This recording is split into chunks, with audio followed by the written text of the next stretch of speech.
Hi, Phil Ciccio here. I want to talk to you about goals and how powerful goals are. Most people don't set goals. It's amazing to me.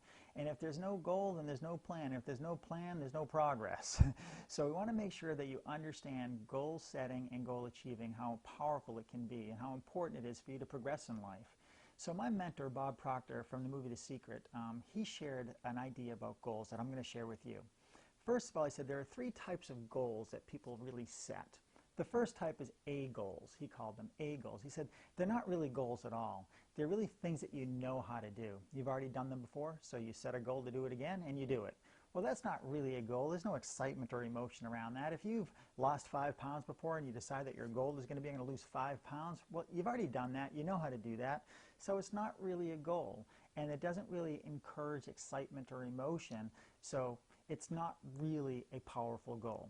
Now, he said there are B goals as well. Well, B goals are more like a plan, not really an exciting goal. They're a plan where you know exactly what you need to do to get the goal. Let's just say that maybe you want to buy a car, and you've bought cars before in the past, and you know that the plan is this. We need to make sure we have a deposit. We need to make sure that we have good credit. We need to make sure that we have our income in place so that we can pay for that car, or we need to raise enough capital or have the cash to go buy a car straight up.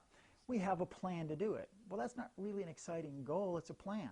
And when we focus on A goals or B goals, where what we know how to do or what we have a plan to do, you're never going to have any major breakthroughs. Now, I'm not saying we shouldn't have goals with a plan. We certainly should. But if you want to have a breakthrough in your life, you have to go beyond B goals and certainly well beyond A goals. So A goals are okay, right? Doing things that we know how to do, that's fine.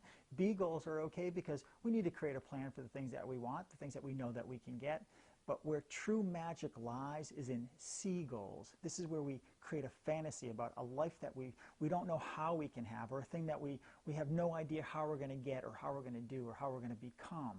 That creates lots of emotion.